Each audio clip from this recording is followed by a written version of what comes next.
샴푸를 사용하실 때 마지막 남은 한 방울까지 다 짜서 잘 사용을 하십니까? 아니면 대충 다 썼다 싶으면 그냥 샴푸통을 빈통을 그냥 버리십니까? 아마 대부분의 사람들은 샴푸가 잘 나오게 하기 위해서 샴푸통을 거꾸로 놓고 이렇게 사용하기도 하고 마지막 한 방울까지 쓰기 위해서 쥐어짜기도 하고 흔들기도 하고 그렇게 해서 사용을 할 것입니다. 그리고 어떤 분들은 아예 이제 뚜껑을 열어서 물을 넣어가지고 흔들어가지고 끝까지 남은 한 방울까지 샴푸를 다 사용하실 것입니다. 우리가 물건이나 음식을 아껴서 사용한다는 것은 참으로 좋은 일입니다. 그런데 오늘 본문에 보면 사도 바울이 그리스도의 남은 고난이라는 표현을 쓰고 있습니다. 그리고 그 고난을 자기 자신의 육체에 채울 것이다 라고 말씀을 하고 있습니다. 24절에 보니까 내가 이제 너희를 위하여 받는 괴로움을 기뻐하고 그리스도의 남은 고난을 그의 몸된 교회를 위하여 내 육체에 채우노라. 여러분, 그리스도의 남은 고난이란 무슨 뜻입니까? 그리고 그 고난을 내 육체에 채운다는 말씀은 무슨 뜻이겠습니까?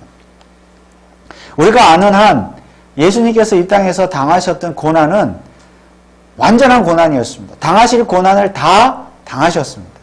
그럼에도 불구하고 아직도 그리스도의 남은 고난이 있는 것입니까? 마치 샴푸통에 샴푸가 남아있는 것처럼 그리스도의 고난이 남아있는 것입니까?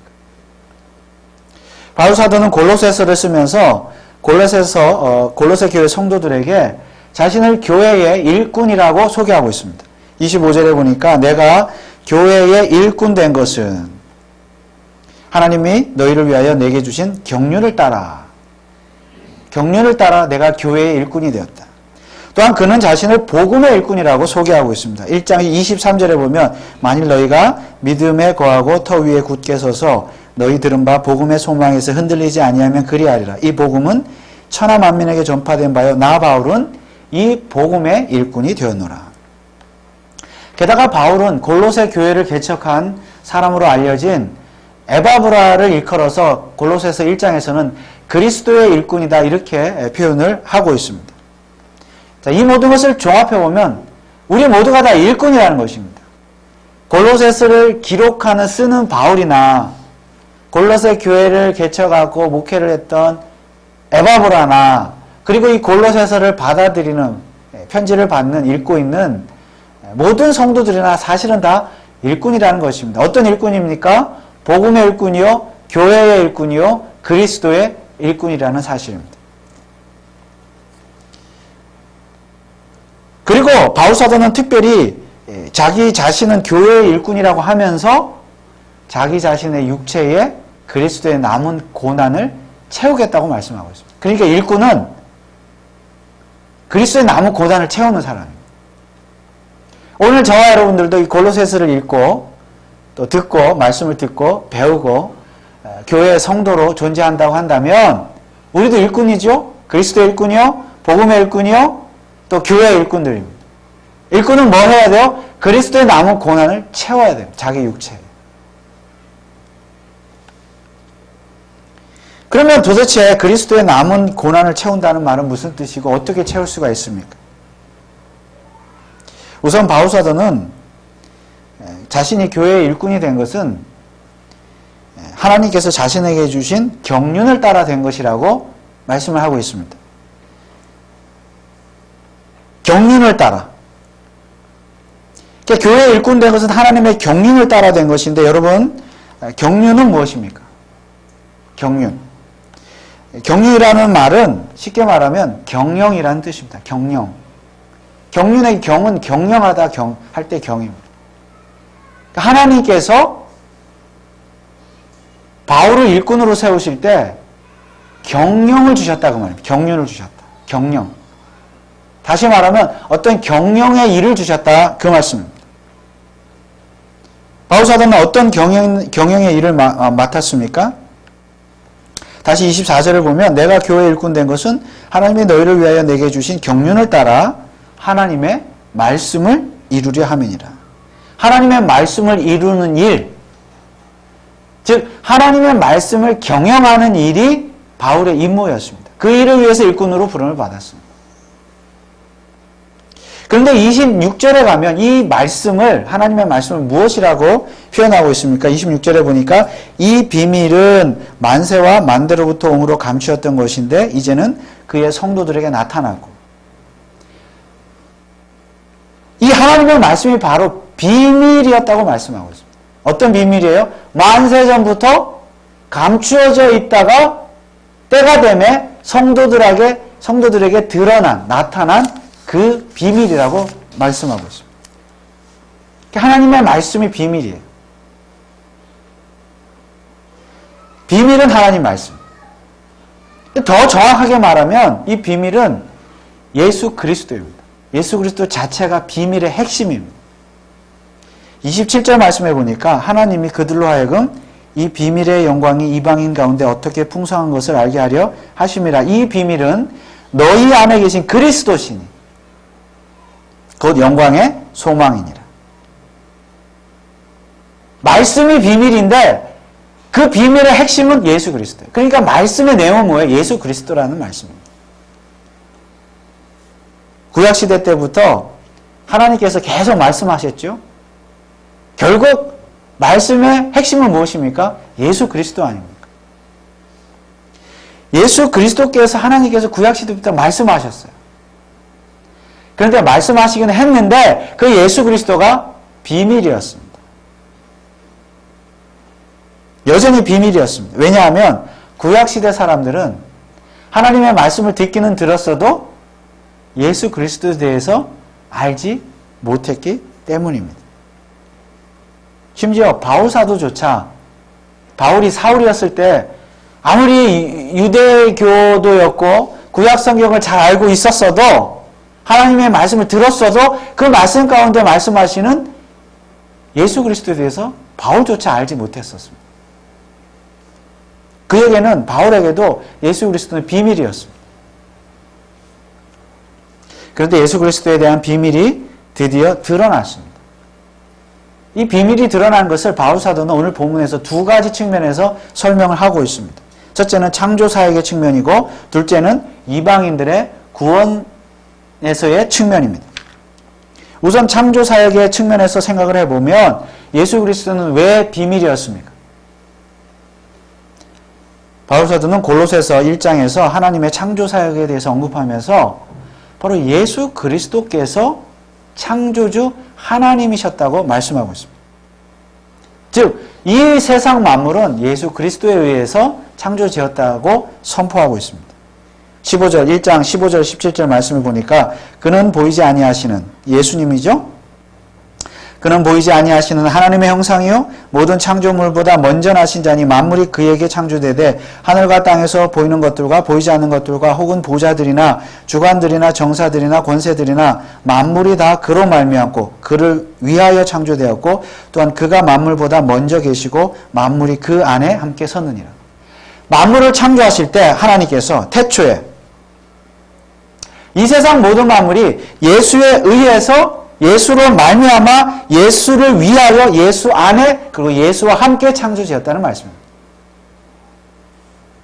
다시 말하면 태초에 하나님께서 이 세상 천지 만물을 창조하실 때 이미 2위 성자 예수 그리스도께서 창조주 하나님으로 존재하셨다. 다시 말하면 이 땅에 오신 인간의 몸을 입고 오신 성육신하신 예수 그리스도는 누구라는 거예요?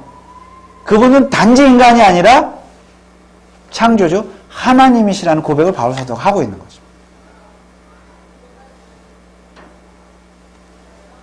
그런데 이 믿음의 고백이 당시의 유대인들, 구약 성도들에게는 비밀이었어요. 비밀로 감춰져 있었어요. 예수 그리스도가 창조주라는 사실을 몰랐다는 것이죠.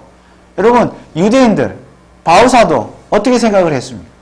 그들은 예수를 생각할 때 어떻게 생각을 했어요? 예수가 하나님의 아들이라고 믿었습니까? 예수님이 스스로 내가 하나님이다, 하나님이 보내신 하나님의 아들이라고 했을 때 참남하도다 그랬어요. 신성 모독 죄를 지었다. 하나님의 이름을 망령되이 일컬었다. 예수를 한낱 인간으로 보았죠. 유대교를 무너뜨리려고 하는 선동꾼으로 보았습니다. 이단자로 보았습니다. 감히 어디 하나님의 아들이라고 그러느냐. 참남하도다. 예수님이 창조주 하나님이라는 것은 있을 수도 없고 믿을 수도 없는 일이었습니다. 감춰진 비밀이었다는 말씀이에요. 그래서 유대인들은 그 예수님을 하나님으로 알아보지 못했기 때문에 결국은 십자가에 죽인 거잖아요.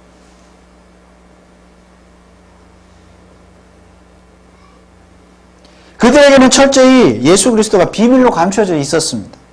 그런데 그 비밀이 드디어 드러나고야 말았습니다. 어떻게 드러났습니까? 그 비밀을 알지 못했던 유대인들에 의해서 죽임을 당했던 예수 그리스도께서 3일 만에 부활하심으로써 그 비밀이 드러났습니다.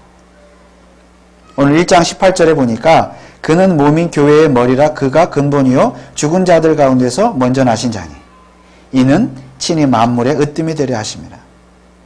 예수님께서 죽은 자들 가운데서 먼저 일어나신 것, 부활하신 것은 그 부활의 의미는 무엇입니까? 바로 이 너희들이 유대인 너희들이 죽인 유대인뿐만이 아니라 이제 모든 인간들이죠. 죄인들. 너희 죄인들이 죽인 이 예수가 바로 창조주 하나님이시라는 사실을 증명하는 사건이 부활인 줄 믿으시기 바랍니다. 그래서 그 비밀이 드러난 거예요. 예수가 하나님입니다. 물론 유대인들은 예수님이 부활했음에도 불구하고 믿지 않았죠. 그 비밀을 믿지 않았습니다. 끝까지 그들에게는 예수 그리스도는 창조주 하나님이신 예수 그리스도는 비밀로 감추어져 있습니다. 지금까지도 유대인들에게는 감추어져 있습니다. 그러나 예수를 핍박하던 사울은 그 비밀을 알게 되었죠. 어떻게 알게 되었습니까? 바로 그 비밀의 핵심 되시는 비밀의 실체 되시는 예수 그리스도께서 부활하심으로 자신의 비밀을 드러내셨고 부활하신 그 예수님이 사울을 직접 찾아가셔서 그 비밀을 드러내셨어요. 사울아 사울 어찌하여 나를 핍박하느냐.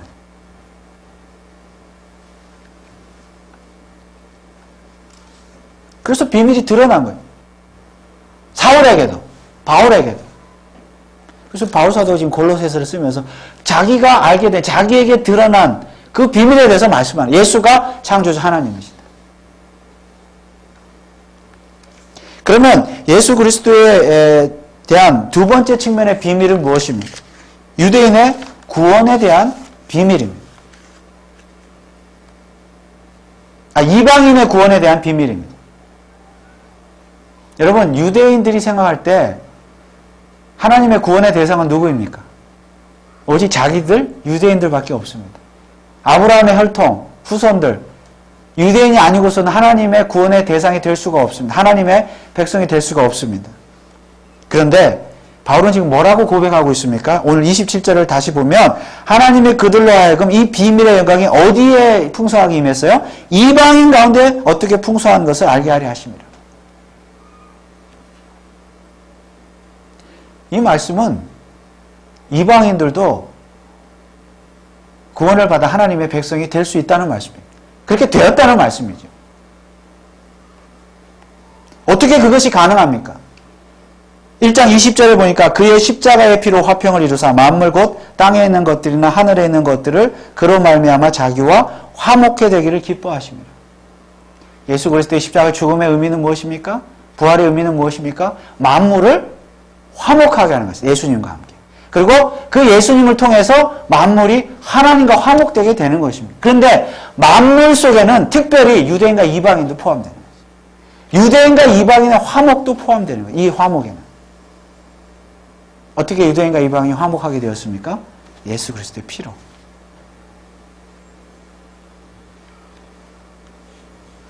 예수 그리스도의 피로 말미암아 유대인과 이방인이 한 가족이 되었고 한 하나님의 백성이 되었다는 말씀입니다. 이것이 비밀이었어요.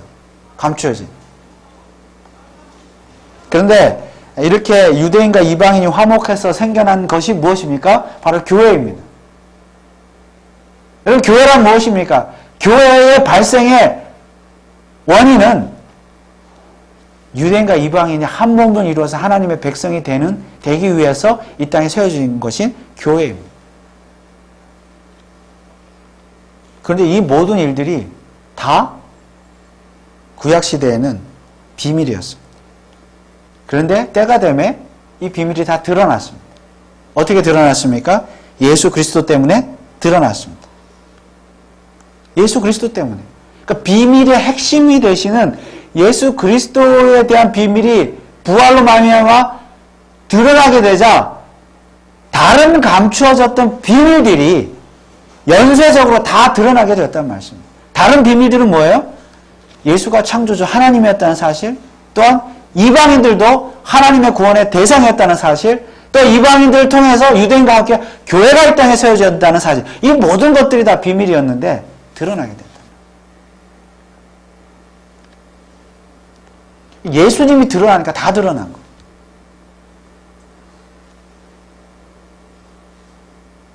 물론 구약시대에도 하나님 말씀하셨죠. 예수님에 대해서, 부활에 대해서, 교회에 대해서, 이방인의 구원에 대해서 구약시대에도 하나님의 말씀을 안 하신 건 아니지만 여전히 비밀로 감춰져 있다가 비로소 예수 그리스도를 통하여 다 드러나게 되었습니다. 심지어 이 비밀이 사울에게도 드러나게 되었고, 이 사울은 그 비밀을 알게 되었을 뿐만이 아니라 일꾼까지 되었어요. 일꾼. 어떤 일꾼이요? 복음의 일꾼, 교회의 일꾼, 그리스도의 일꾼. 이 일꾼은 무슨 뜻일까요? 어떤 의미의 일꾼일까요? 바로 자기 자신이 깨달은 그 비밀을 다른 사람들에게도 알려주는 일꾼이라는 말씀입니다. 그게 하나님의 말씀을 이룬다. 아까 경영에 따라 하나님의 말씀을 이루는 일꾼이 되었다고 했던 그 말의 의미입니다. 예수 그리스도에 대한 비밀을 드러내는 일. 그 일에 대한 일꾼이 되었습니다. 그런데 이 모든 것이 다 하나님의 경륜이었습니다. 특별히 골로새 교회 성도들처럼 이방인들도 구원을 받아 예수 그리스도를 통하여 구원을 받아 하나님의 자녀가 된 사실 자체가 하나님의 경륜이었습니다. 즉 하나님의 경륜이란 경영이라고 그랬죠. 하나님의 경영 방식이 하나님의 경영 방침이 그렇다는 것입니다. 유대인들만 구원하시고 백성 삼으시는 것이 하나님의 경영 방침이 아니라 원래부터 태초 때부터 이방인들을 포함한 온 인류의 구원, 교회를 통한 온 인류의 구원이 하나님의 원래 경륜, 원래 경영 방침이었다는 말씀입니다. 원래. 이 하나님의 경영 방침이 전에는 비밀이었지만 이제는 예수 그리스도를 통하여 드러났습니다. 심지어 예수를 핍박하던 사울에게까지 이 비밀이 드러났습니다. 그리고 하나님께서는 바울에게 이 비밀을 드러내셨을 뿐만이 아니라 바울을 이 비밀을 전하는 일꾼으로 삼으셨습니다. 그래서 사도 바울이 자신이 일꾼이라고 말했을 때는 정확하게 말하면 이 비밀을 맡은 일꾼이라는 뜻입니다. 그래서 고린도 전서 4장 1절에서는 사도 바울이 이렇게 고백을 하고 있습니다. 사람이 마땅히 우리를 그리스도의 일꾼이요 하나님의 비밀을 맡은 자로 여길지어다.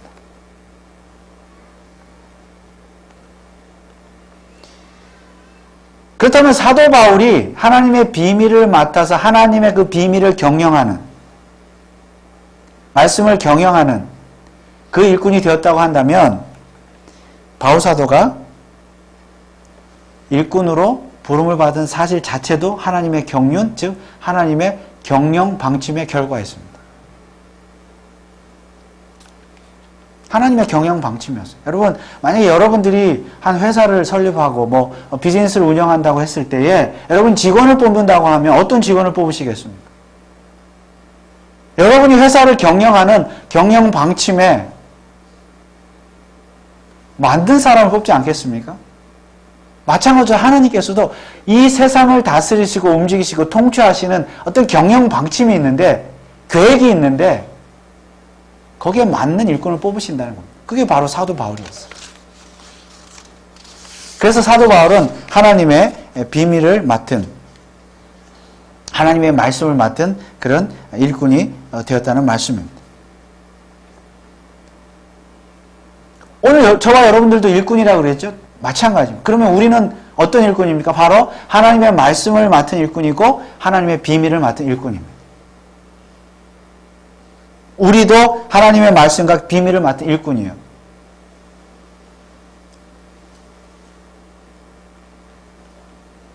그리고 우리가 그 일꾼이 된 것도 무엇입니까? 다 하나님의 경륜이라는 말씀입니다. 하나님의 경영 방침에 의해서 우리가 일꾼이 된 것입니다. 사실은 우리의 모든 것, 나의 나된 모든 것이 하나님의 경영 방침의 결과인 줄 믿습니다. 우리가 태어난 것도 사실 보면 왜 태어났습니까? 하나님의 어떤 경륜, 어떤 경영 방침에 우리가 있었기 때문에 태어난 것 아니겠습니까? 우리가 미국에 와서 오래전에 미국으로 이민 와서 살게 된 것, 하필 벤츄라 카운티에 와서 살게 된 것조차도 하나님의 경륜인 줄 믿습니다. 우리가 행하는 모든 일들이 다 하나님의 경륜이지요. 특별히 우리의 신앙생활과 관련된 모든 것들도 하나님께서 하나님의 경륜의 결과인 줄 믿습니다. 여러분, 왜 하필 카마리오 제일장로교회를 출석하십니까? 아니, 그 이전에 왜 하필 하나님께서 우리 교회를 이 카마리오 지역에 세우셨습니까? 하나님의 경륜이라는 겁니다. 하나님의 어떤 경영 방침이 있기 때문에 하나님의 기업에 있어서 뭔가 이유가 있기 때문에 세우셨다는 거죠. 그리고 하나님의 경영 방침에 의해서 우리를 이 교회로 보내주신 줄 믿습니다. 그리고 이 교회에 일꾼을 세워주신 것도 하나님의 경륜인 줄 믿습니다.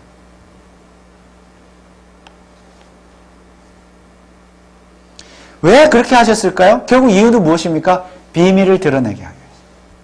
우리도 비밀을 맡은 자이니까. 예수 그리스도의 비밀, 그 복음의 비밀을 다른 사람들에게 드러내도록 하기 위해서 우리 교회를 세우시고 우리를 일꾼으로 세우신 줄 믿습니다.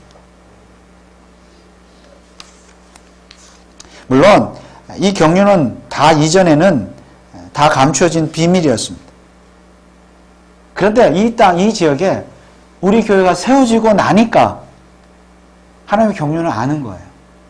알아가는 거죠. 내가 일꾼으로 부름을 받고 나니까 나를 왜 부르셨는지 하나님의 경륜, 하나님의 경영 방침을 알게 된다는 것입니다. 다시 27절을 보실까요? 하나님이 그들로 하여금 이 비밀의 영광이 이방인 가운데 어떻게 풍성한 것을 알게 하려 하십니다.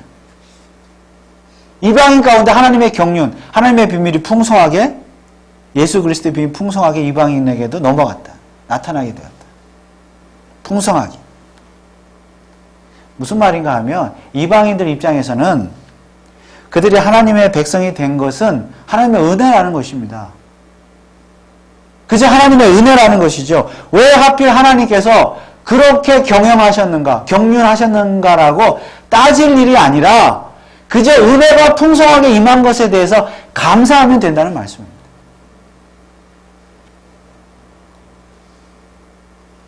오늘 우리들도 마찬가지입니다. 왜 교회가 세워졌느냐? 왜 우리가 이 교회를 다니느냐? 왜 내가 이 교회 일꾼이 되었느냐? 왜라고 하는 그 하박국의 그 기도처럼 탄식처럼 왜라고 하는 질문이 우리가 필요하겠죠. 하지만은 근본적으로 그것이 정말 몰라서 이해가 되지 않아서 왜가 아니라 그런 질문을 할 것이 아니라 뭐예요? 오직 그 하나님의 은혜가 풍성하게 우리 교회에 우리 자신들에게 임한 것만 생각하고 감사하면 된다는 말씀입니다. 풍성하게 하나님의 비밀이, 예수 그리스도의 비밀이 우리에게 임했다는 것이죠. 비밀을 맡은 일꾼이 되었다는 것입니다. 그래서 이제 금년 한 해도 우리가 다 지나가고 있는데 금년 한 해도 마찬가지고 하나님께서 우리에게 행하신 그 경륜, 하나님의 경영 방침, 그것이 어떠한 것이든지 간에 우리는 감사하고 그 풍성한 은혜를 감사하면 되는 줄 믿습니다. 물론 우리는 내일을 알지 못합니다. 내년의 일을 알 수가 없습니다. 그러나 지금까지 오늘까지 풍성하게 임하신 하나님의 은혜를 생각할 때에 그 하나님의 경륜을 생각할 때 하나님의 말씀을 생각할 때 하나님의 드러난 비밀을 생각할 때 그것 자체만으로도 우리는 충분히 감사할 수 있는 줄 믿습니다. 내일을 염려할 필요가 없어요. 왜요? 내일도 우리가 그 하나님의 말씀 하나님의 경륜을 믿는 한 내일도 하나님께서 우리를 통하여, 우리 교회를 통하여 하나님의 경륜, 하나님의 경영을 이루어 가실 것이기 때문입니다. 낙심할 이유가 없는 것이죠. 그러므로 이제 2016년 한 해 얼마 남지 않았지만 우리가 하나님의 그 풍성한 은혜들, 드러난 비밀의 은혜들을 생각하면서 하나님 앞에 감사할 수 있는 남은 한 해가 될 수 있기를 주님의 이름으로 축원을 드립니다. 그러나 우리가 잊지 말아야 될 것 한 가지, 정말 중요한 것 한 가지가 있습니다. 우리가 하나님의 은혜, 경륜에 대해서 감사하고 찬송하고 기뻐해야 되는 것은 맞지만은 그럼에도 불구하고 그리스도의 남은 고난이 있다는 사실입니다. 그리고 그 고난을 우리 육체에 채워야 된다는 거죠.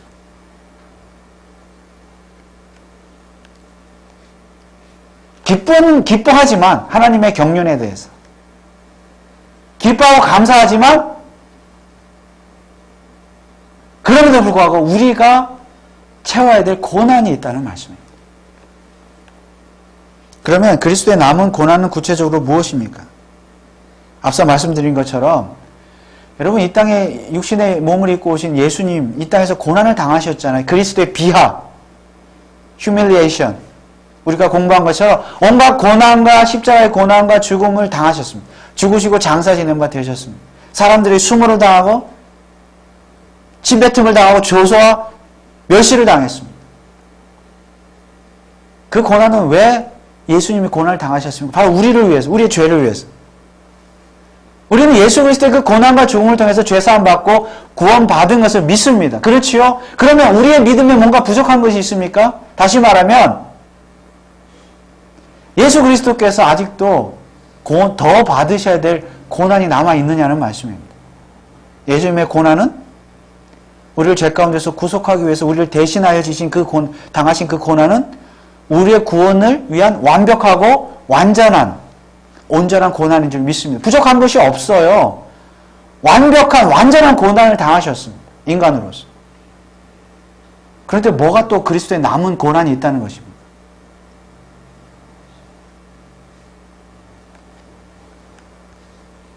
다시 24절 말씀을 보실까요? 내가 이제 너희를 위하여 받는 괴로움을 기뻐하고. 여기에서 이 괴로움, 즉 고난은 누가 받고 있습니까? 바울사도 자신입니다. 바울사도 자신이 고난을 받고 있어요. 그런데 기뻐한다 그랬습니다. 그러므로 고난은 누가 받는 것입니까? 내가 받는 거예요.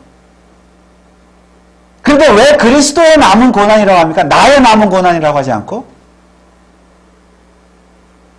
그리스도께서 우리에게 어떤 고난을 남겨주셨나요? 부활하시고 승천하실 때에 바로 이전 구절인 23절을 다시 보시면 이렇게 말씀하고 있죠. 나 바울은 이 복음의 일꾼이 되었노라. 23절을 이렇게 끝맺고 있고 바로 24절에 고난에 대해서 그리스도의 남은 고난에 대해서 말씀하고 있습니다. 그러니까 일꾼은 반드시 고난을 받게 되어 있다는 말씀입니다. 교회의 일꾼, 복음의 일꾼은. 왜냐하면 비밀의 핵심 되시는 예수 그리스도께서 고난을 당하셨기 때문입니다. 그럼 예수 그리스도께서 고난을 당하셨는데 왜 우리가 고난을 또 당해야 됩니까? 다시 18절 말씀을 보시면 그는 몸인 교회의 머리라. 그가 근본이요 죽은 자들 가운데서 먼저 나신 자니 이는 친히 만물의 으뜸이 되려 하시며. 여기 보니까 그는, 그리스도는 교회의 머리라고 했고 교회는 그의 몸이라고 했습니다. 우리 성도는 예수님의 몸인 것입니다. 그렇다면 머리이신 그리스도가 고난을 당했다면 거기에 붙어있는 몸도 고난을 당한다는 것입니다. 왜요? 한 몸이기 때문에. 그리고 머리가 먼저 죽은 자들 가운데서 부활했다 그랬죠? 그러면 몸도 장차 부활할 것입니다. 아무튼 머리가 먼저 당한 고난을 몸이 당하는 것은 당연한 결과라는 사실입니다. 이것이 바울 사도가 골로새서에서 말씀하시는 성도의 고난의 원리입니다. 머리와 몸은 하나라는 것이죠.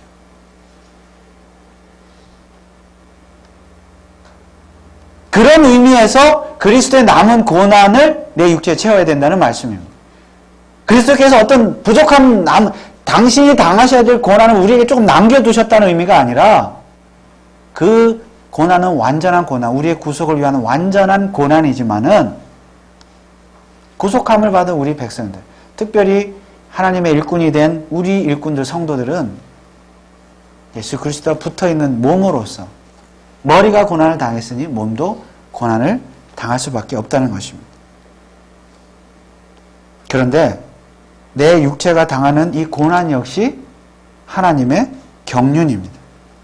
하나님의 경영 방침에 의한 고난이라는 말씀입니다. 그리고 그 경륜은 여전히 우리 앞에 비밀로 남아 있습니다. 물론 우리가 이미 당한 고난들, 지금도 당하는 고난들, 드러난 그런 고난에 대한 비밀도 있지만은 앞으로 당할 고난도 있습니다. 그 고난들은 비밀로 감춰져 있습니다. 경륜이에요. 경륜. 하나님의 경륜. 그러나 중요한 것은 고난을 기뻐하는 것입니다. 바울 사도는 이미 받은 고난을 인하여 기뻐했고 앞으로 받을 고난을 인하여 고난에 대해서도 기뻐했습니다. 왜냐하면 비밀의 핵심 대신 그리스도가 내 안에, 자기 자신 안에 풍성하게 거하고 계시기 때문입니다. 그래서 고난도 기뻐했습니다. 그러면 우리는 어떻게 그리스도의 남은 고난을 내 육체에 채울 수가 있습니까? 오늘 28절, 29절 말씀해 보니까 우리가 그를 전파하여 각 사람을 권하고 모든 지혜로 각 사람을 가르침은 각 사람을 그리스도 안에서 완전한 자로 세우려 함이니 이를 위하여 나도 내 속에서 능력으로 역사하시는 이의 역사를 따라 힘을 다하여 수고하노라. 여기 말씀에 나오는 대로 복음을 전하고 가르치고 사람들을 세우고 섬기고 권면하고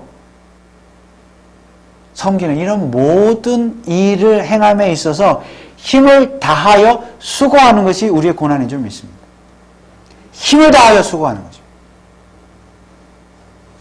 그것이 바로 그리스도의 남은 고난을 우리의 육체에 채우는 일입니다. 채워야 돼요.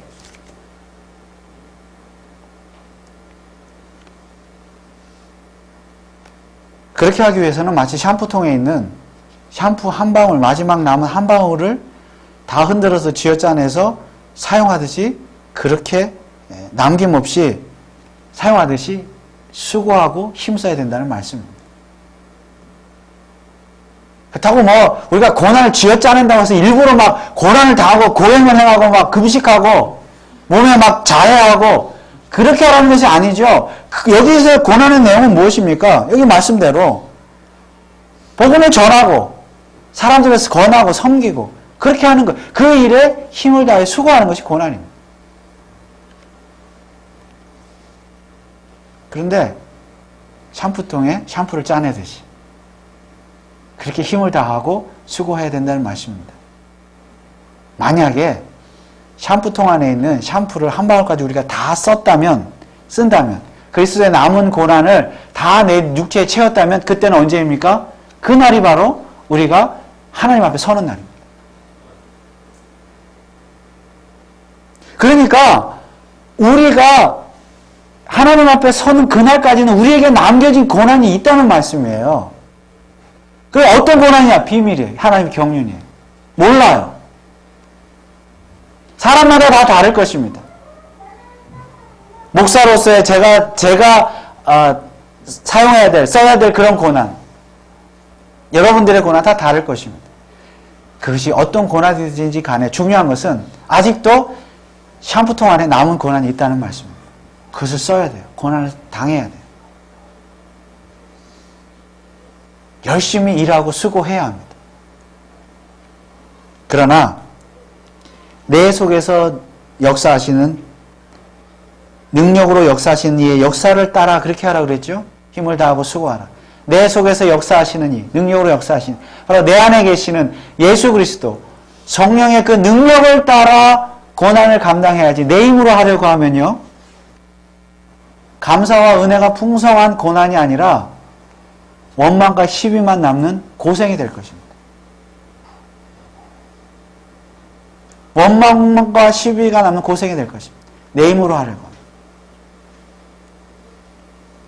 그러므로 오늘 이후로 저와 여러분 모두가 그것이 어떤 것이든지 간에 그리스도의 남은 고난을 마지막까지 그 고난을 내 육체에 채우심으로 말미암아 주님의 몸된 교회를 세워가시고 하나님의 경륜 하나님의 경영의 일을 이루어 가시는 교회 일꾼들이 다 되시기를 주님의 이름으로 축원을 드립니다. 기도하겠습니다. 아버지 하나님, 은혜를 감사합니다.